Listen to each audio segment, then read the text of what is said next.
I think Olivia is a performer.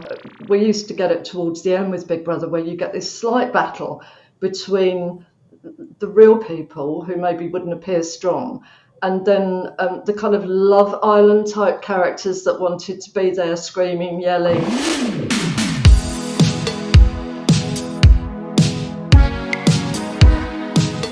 Hello Big Brother fans, and welcome to the first ever Big Brother's Big Body Language. I'm Adam Miller, TV editor at metro.co.uk, and I am joined by body language expert and genuine Big Brother icon, Judi James.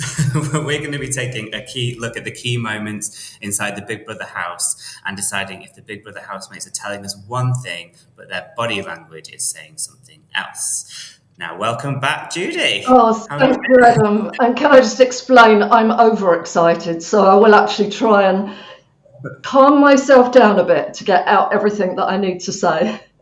It's been an amazing first week, isn't it? And just feels, how does it feel just to have Big Brother back in our lives? I mean, can you imagine for me, because this is real body language, you know, and people, please remember this, everybody, it's real people and real body language. It's not scripted. For me, that's just like an absolute joy, absolute treat. So, and they are probably, and I worked on the programme for about 16 years, I would say this is probably the best group of housemates I've ever seen. I can't applaud the people that chose them enough. They're amazing. No, I have to agree. It's been a phenomenal first week, hasn't it? One of my favourite first weeks ever. Like, it really, really has. So, first off, we're going to essentially take a look at what's always the most important moment in Big Brother across any series, and it's the morning after the night before, the calm after the storm of the live launch. Let's take a look. Come on, stand up, do it. Shall I stand up on here so everybody can see me? Attention! We need to have a meeting, right? It's really important because it'll give us all some structure, yeah? Right, I think you've got a really good point, but the main thing, I think, is dividing tasks and activities like cooking, dishes, yeah, that's all that jazz. So let's focus on that. In the morning, before the lights go on, please no talking. This is pretty textbook, isn't it? We have we're going to see the moment and who's going to exert their dominance the most. Shall we start with Farida, because this moment has kind of summed up her journey so far, I think. Yeah, I think the thing to remember with Big Brother is it's a fight for survival when they get in there, and it might not be apparent on screen, but you know they've got to get into the right groups, they've got to form groups, they've got to maybe for somebody like Farida as well, it's important to try and be leader because they want to control the food, the beds and everything. So this was a battle almost to the death for leadership. It looked nice, it looked friendly, but absolutely brutal. And what we had was, we've got everybody sitting around the table. Now, that always shows you the group formation. And who's at the head of the table? Well, it's Jenkin. And that's still that kind of parental, I'm the leader type role. But then suddenly, Farida, stands up, pulls the chair out, gets on the chair and absolutely screams at everybody to be quiet. Now, that's an assumption of leadership. And it's an absolute schoolboy error in terms of taking control. What she did then, she started saying, we need some order, we need some systems, we need some planning, etc. Now, everybody that's ever shared a flat with anybody knows that that's not the role you want to take. It's called critical parent. It's the one that starts creating the rules. And once you do that, and once she did that, psychologically what happened then was, she fractured the entire group. She came out very early as a wannabe leader. She got an immediate challenge from at least one other person. But she also, when you take the role of dominant critical parent, we need rules, you have to police those rules, but then you create what's called rebellious children with the rest of the group. It's like, we'll have a washing up rota pinned to the fridge and you all take your turn. Immediately, even people that don't mind doing the washing up, they'll leave it. They'll all become completely rebellious. So what she did by doing that, in actual fact, that was, at that point, that was the birth of the cool, rebellious group who probably wouldn't have had a group normally. And that group will be all of those people, like Jordan, people that we've seen sitting around in the garden together, Henry, all of that group. That absolutely gave them power instantly, because suddenly the rebellious children became the cool group to join. So with that one step, it was so high in impact. It did her no favours whatsoever, because it meant that people were now, like Kerry, will keep challenging her. But it helped to create a very successful group that are the rebels now, the cool rebels. So it was so interesting. And Jenkin got knocked off of his seat as leader as well. We're going to talk about Jenkin a bit later, actually, because he's had quite the week. Well, he had quite the first 2 days, didn't he? But also, just Noki in that clip, Charles went straight in, and otherwise she's been like relatively quiet this series, but you kind of really saw their potential of kind of coming through as a bit of a leader, maybe when the other kind of bigger characters have been evicted. And what did you think about her kind of like? It was almost a spontaneous reaction from her. It's as though she'd been waiting. And Farida had only really just started to get into her stride, and Noki immediately took over the conversation, shut her down. She became leader. She was like the CEO of a business at that point. And then, to make matters even worse, after making her point, after taking over from Farida, she said, "Oh, back to you, Farida." So it was like she was bestowing temporary leadership role on Farida. And I did find that interesting, because you're absolutely right, Adam. We're not seeing a lot of Noki in a way, but what we are seeing, she's so confident. I think she would have the strongest leadership tendencies, but like a good leader, and probably somebody that has been a business leader, you don't show your hand straight away in the same way that Farida did, because you know what's going to happen. So, it was almost like she waited until somebody else had been coaxed out, and then Wham went in there and took over the role, but then gave it back. So, no, you get on with it. So I think she realises the trap that you can fall into, because leaders and parental roles in Big Brother are always historically dangerous, because when people are playing silly games and behaving in a childlike way, they don't want those people around. They see them as a bit of a wet blanket. They like it because they can bounce off them. And Olivia, I will be coming to later, but she's using that as currency. But no, I was fascinated by Noki. It was like, where did that come from? She played it very well, and it definitely was a sign that she's going to be one to watch, I think, throughout the series. So very, very, very interesting. What did you actually think of the kind of? I felt like there was a bit of a collective side from kind of the whole table, really, when Farida stood up. Who kind of stood out for you there? I think, in a way, there was a kind of, because they're still at the stage where they want to make out, oh, we're all friends, and isn't it wonderful that we all get on, etc. So nobody wanted to openly come out in opposition, but you could see this rebellious child response, which is where people were looking around the table. There was a little bit of sort of subtle eye rolling going on, and what they're tending to do with their responses, and Trish is really good at this, there's a vague flicker on their face was sort of, oh, really? It's not overly obvious, but in a group scenario like that, they will be sending micro signals around the table just to let one another know that actually maybe this isn't all right. Nobody's going to actually get into any kind of aggro at that point, but they need to sort of get group clarity to a certain extent, and we do that with very subtle tie signs. So we were looking at very small expression changes that maybe let one another know that, maybe we'll deal with this later on. And they moved it very nicely and very politely into making sure that Farida got her food, etc., etc. And then it opened up into a much better discussion. But people will log moments like that where somebody assumes power. And the thing about Big Brother is some of that stuff will emerge later, days later, hours later, weeks later. And you'll think, why did they do that? It'll be because it's been stored up at that stage. Well, next we're actually going to take a look at kind of what the repercussions of that speech were, perhaps. Let's just take a look at what happened later that day. I was eating my salmon and my corn, and Farida was like, "Can I have some of your corn?" And I was like, "Yeah, go for it." She takes a spoonful, and I was like, "Cool." Then she started eating my salmon, like my actual lunch. Like she had a spoon and was like eating off my plates. So I just put the corn down and thought, "You can finish my corn." So I was like, "I'll eat the salmon," but I didn't voice it. And then she just started going with my salmon again, and I was a bit like, "Whoa, I don't know how I feel about this." Do you know what I mean? I wouldn't like it. She stole my fish.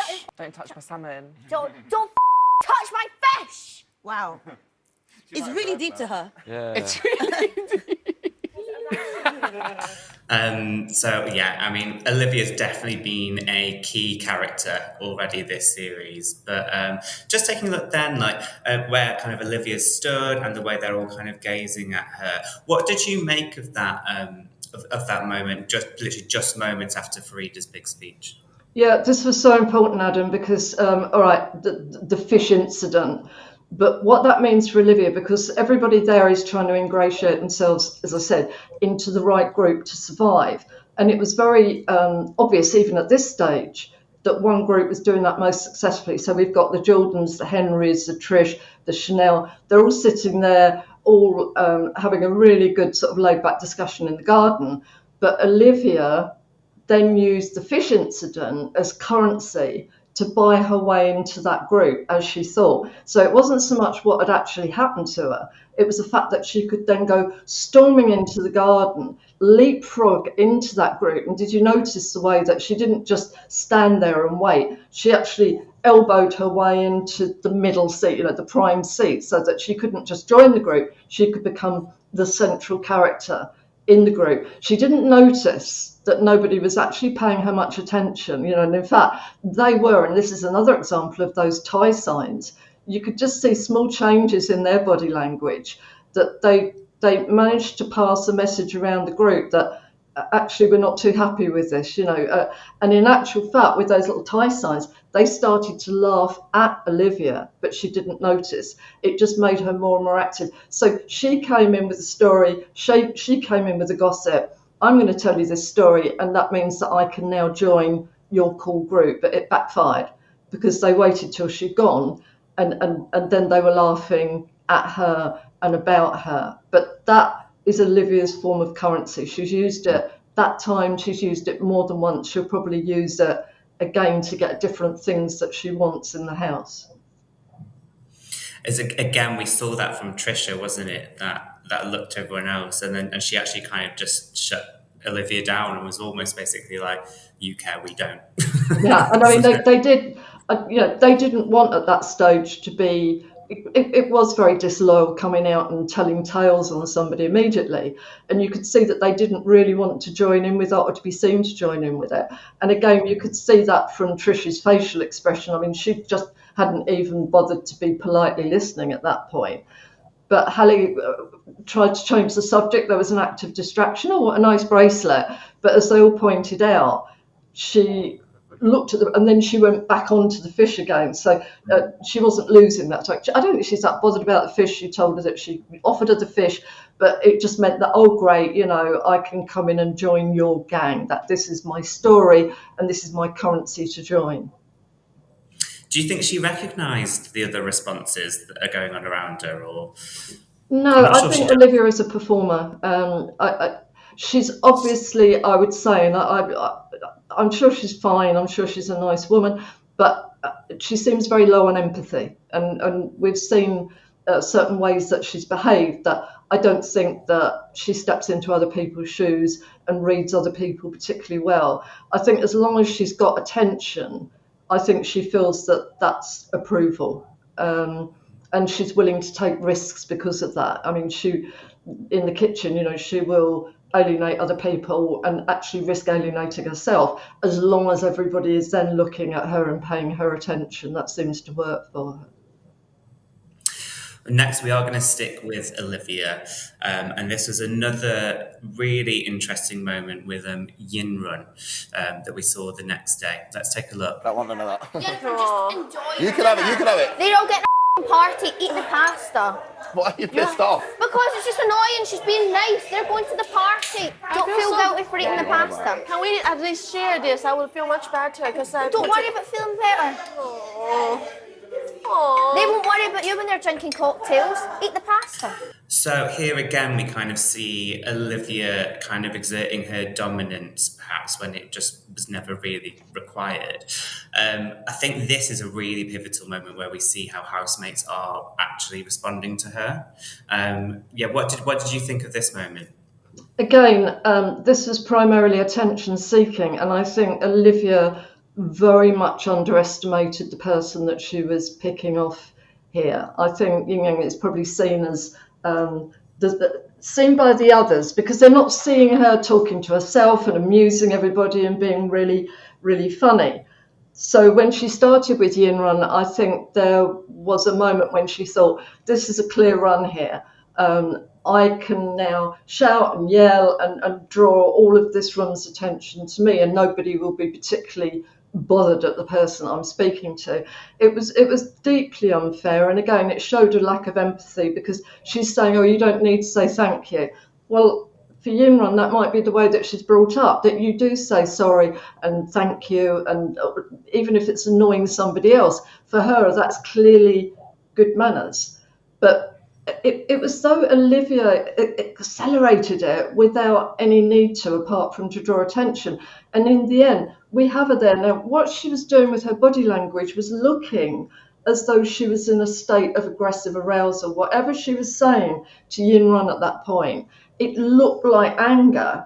She started to use the hand, the neck wobble, the pointing, the two hands out. And if your body language is saying that to somebody, it will look like aggressive arousal.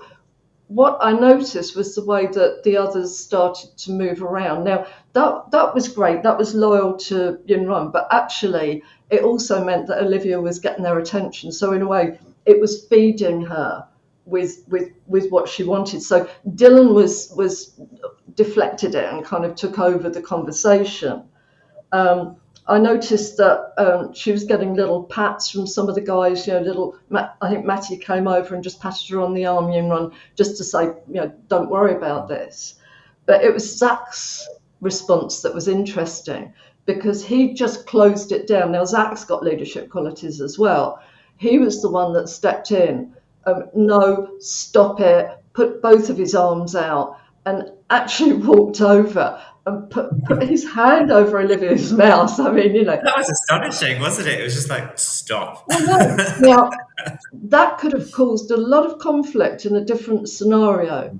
But you've got this good-looking guy, obviously he could get away with that with her. And again, I think maybe for Olivia, it was the fact that, I've got Zach's attention now, he's come over to me, we're doing play fighting. So even though it got the job done, and that's a pretty extreme, I don't think I've ever seen that in Big Brother, where somebody almost literally puts their hand over somebody's mouth in front of other people. But it did make his point, but it also, again, gave her the attention. So she kind of won at that point, even though it was a Pyrrhic victory. And I think for fans of Yin Run, it definitely wasn't a win, but she doesn't realise that yet. No, I mean, Yin Run has been... she's favourite to win already. She's definitely my favourite, and she's been very interesting because I think her body language can be quite childlike, but it's not forced, because I think sometimes you can see people force it in order to get protection, and they're seeking out. She's not at all. I don't think she is. I think it's a genuine kind of shyness, but they are underestimating her, because we saw last night, didn't we, with Trish, that she actually does have a lot of fire under her belly, but no one's really giving her the space to do that.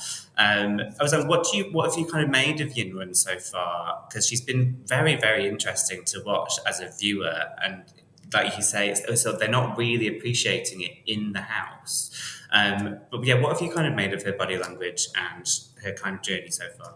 It's funny, Adam, because I've mentioned before that we used to get it towards the end with Big Brother, where you get this slight battle between the real people who maybe wouldn't appear strong, and then the kind of Love Island type characters that wanted to be there, screaming, yelling, having big dramas, big scenes, storming out, and it was an interesting battle that ended when the show ended, and now it's been picked up a little bit again. And I think for characters like Olivia, they maybe don't understand that the subtlety can be the things that win. I mean, that one scene when Yinrun walked in and saw the statues and just leant against the wall. How could you explain that to Olivia, who's doing backflips in the garden to get attention? But it was a meme instantly. It was funny. It was hilarious. So in Big Brother, you get these presents that you slowly unwrap.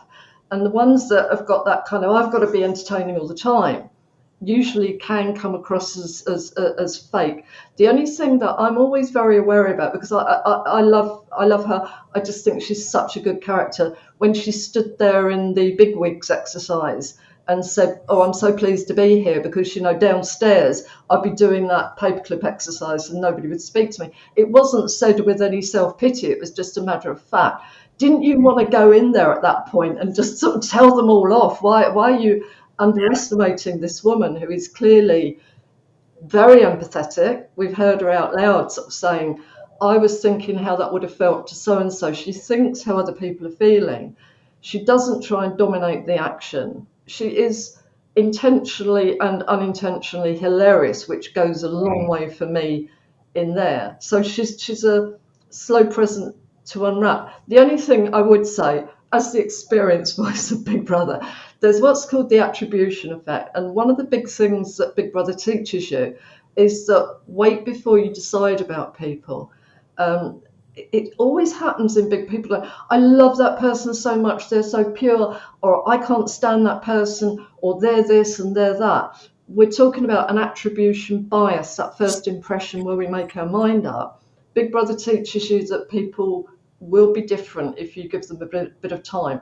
Hopefully she's going to be lovely all the way through, but I try very hard to stop myself from jumping too quickly on who's good, who's not, who's etc. Because people in Big Brother will surprise you, and that's one of the big lessons from the show, that we're all so quick. And I think with social media, fuming, angry, they shouldn't have said that, they need to be this, that and the other. It's kind of wait and watch, rather than being positively or negatively judgmental about people. Sorry, that's my lecture, Adam, but it's totally right. I think we forget. I think I've forgotten that we're actually only 4 days into it, because it's like the thing with Big Brother, they're strangers to begin with, but they very quickly feel like they're not, don't they? Yeah, and you get people like, see them. I mean, when Henry walked up into the house, he looked like cannon fodder. I mean, it was this sort of Tory, jokey Harry Enfield Tory boy. And I thought, oh, wow, how's he going to survive? He's one of the most popular characters in there now. Trish is actually saying, "I can't believe I'm your friend." And that's what we learn from the show, that constant moving, that people aren't just one dimension, which is brilliant. No, absolutely. Next, we're going to have a look at a moment that was kind of bubbling from the get-go between Farida and Kerry. Let's take a look. Maybe, what about we say to them that they're in charge of the shopping budget? It's a task at the end of the day, whether you've done something or whether you've been done. For some people, sitting there and doing nothing is like, for me, it's really, really hard. When I'm used to, I've got ants in my pants most of the time, so it's just as hard as them. So you'd like to help them with the shopping budget? Well, the shopping budget should be equally just for all of us. End of story. We should all be part of it. Now, this was about much more than a shopping list, wasn't it? Like I said, this has been bubbling all week. Do you think Farida helps herself in the way that she presents herself in these discussions? I think, in a way, we're seeing two Faridas. There was the woman that went in there, and now we've got somebody who is very wary of territory and ownership of the kitchen and things like that. And she doesn't let it she doesn't mask it on her facial expressions, which again I think is great. I mean, her face there, I knew exactly how she was feeling, because if you think that there's been conflict in there already, wait till that food shopping list gets going. I mean, those shopping lists all the way through the run, that and nominations, it really kicks off then. And I think for somebody like Farida, that shopping list will be her. She'll want it to be hers. You could see her face. But she's a very intelligent woman. She's a businesswoman, and I think, like Kelly, and I have to say, I think she and Kelly thought they really had a job there when they were sitting at those desks.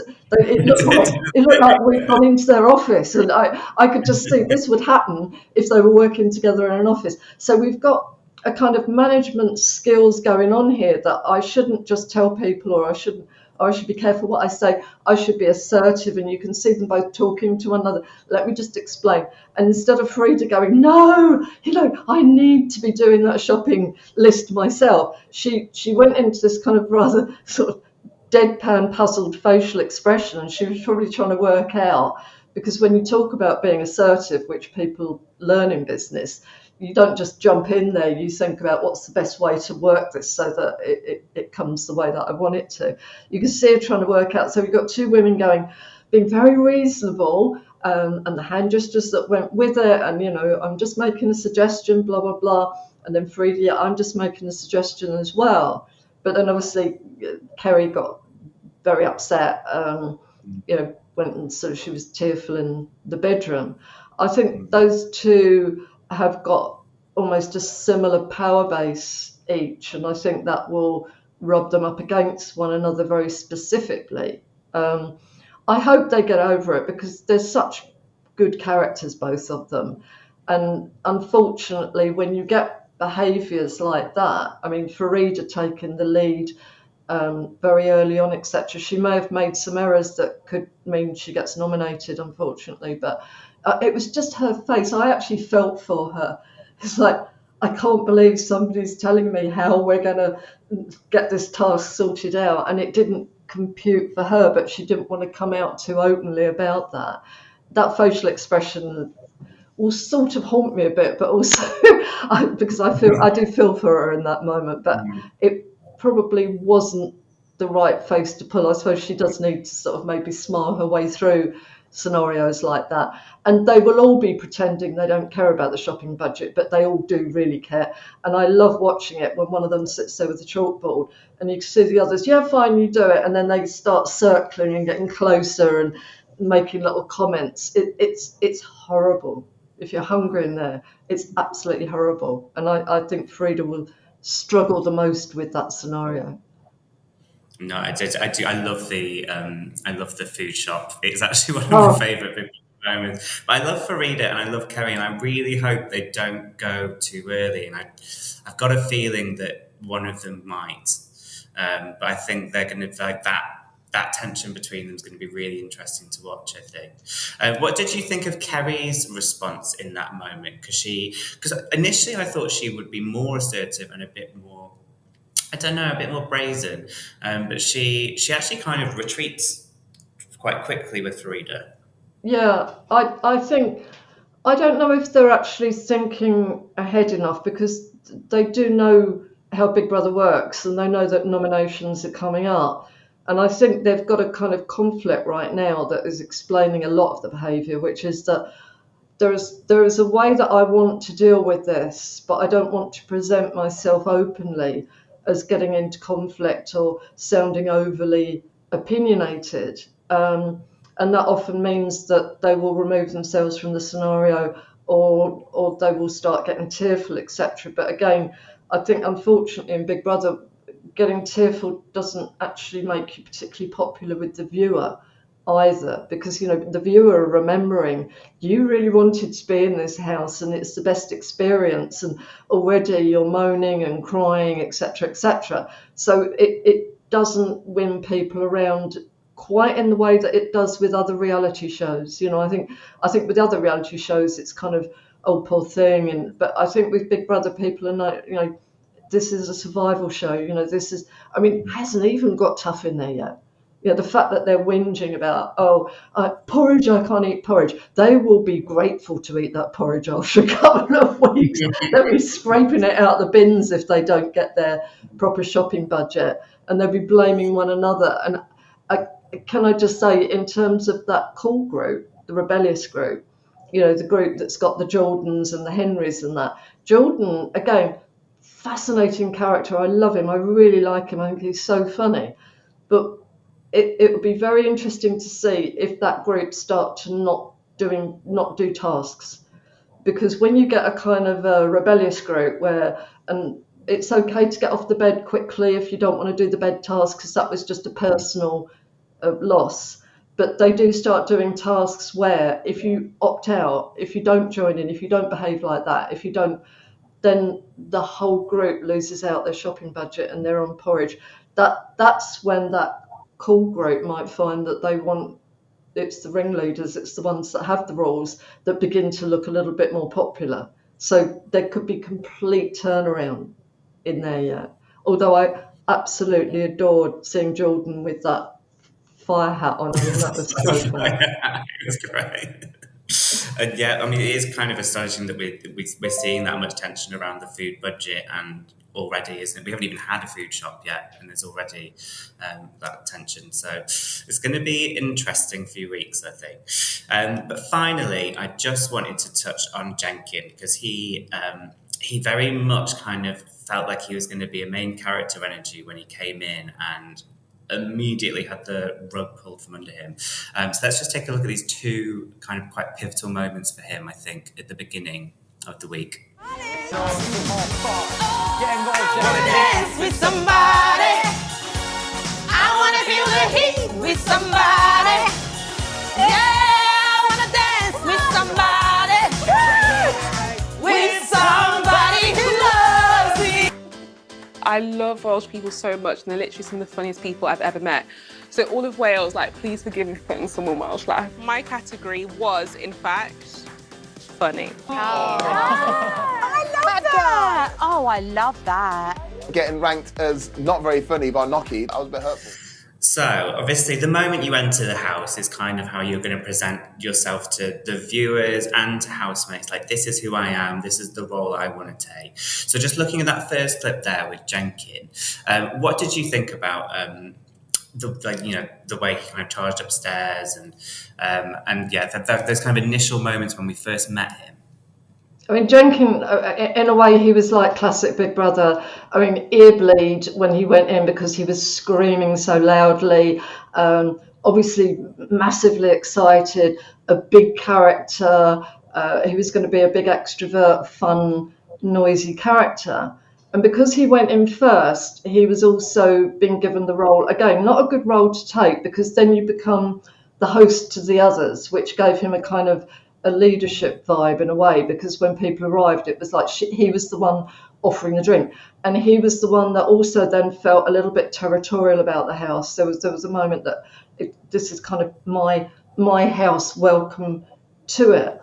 Again, though, this is a classic thing about Big Brother, that people define themselves as big personalities and big characters, which is fine, and I love the guy, but when you take off that bright shirt and you suddenly they don't get the reward that they're looking for, and he kind of has been deflating ever since. And for people that go into Big Brother, there's this self-realization that, a lot of who I am is created by all these trappings that I have around me, and when they start to get taken away, I maybe start to find out who I really am. And I feel so sorry for him. I mean, he's not very resilient under those circumstances. He deflated very quickly, and it would have been great to have seen him just laugh it off, and I'm still a big character, I don't care if I'm wearing this boiler suit or what.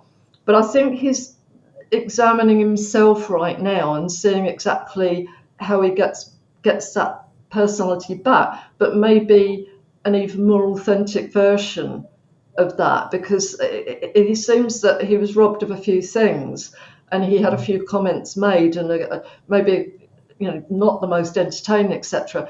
And boy, is he having to have a rethink.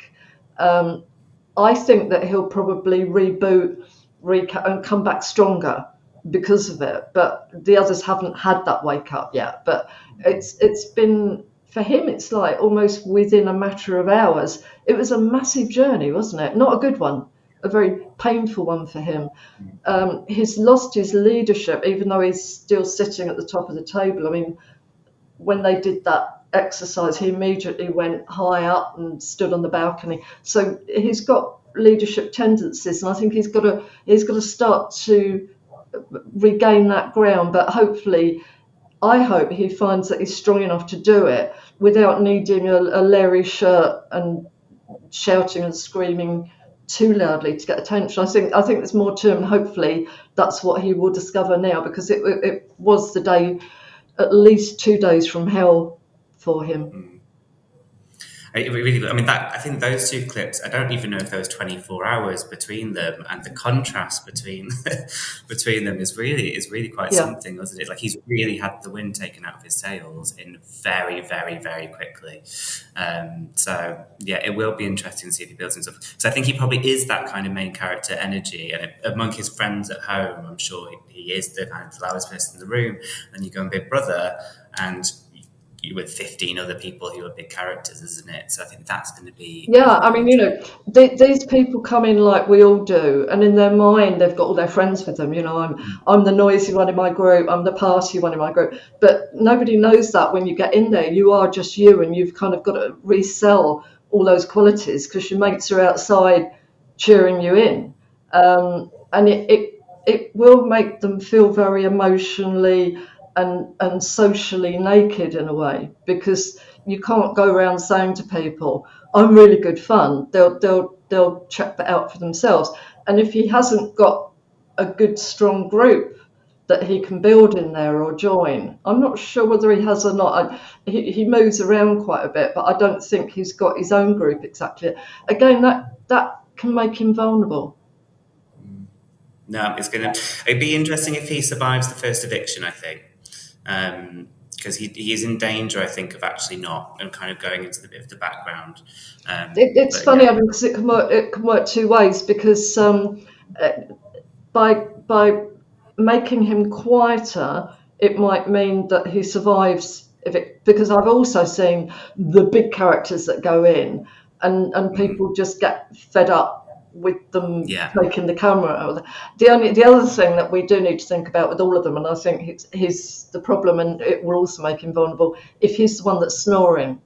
Nobody wants to look like the baddie when they do their nominations, and if you say, I really love them, but they snore and it's stopping me sleeping, that's quite a good cop-out for them. So again, I hate the fact that he might be vulnerable, because I really want him to be in there, but then I do all of them. So I did think it was good for him. He kind of confronted the snoring first thing, though, didn't he, the next day, and made the joke of it, which I do think, because I do agree with you, that can definitely be a reason to nominate. We've seen it before, people nominate for the snoring, but at least he kind of took that in, I guess.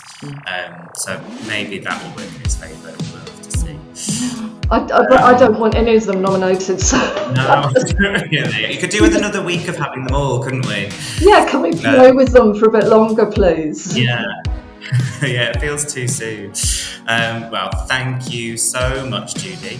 And thank you to everyone who's been watching. And we're going to be back next Thursday and every Thursday throughout Big Brother, really dissecting those key moments. So we'll see you next week.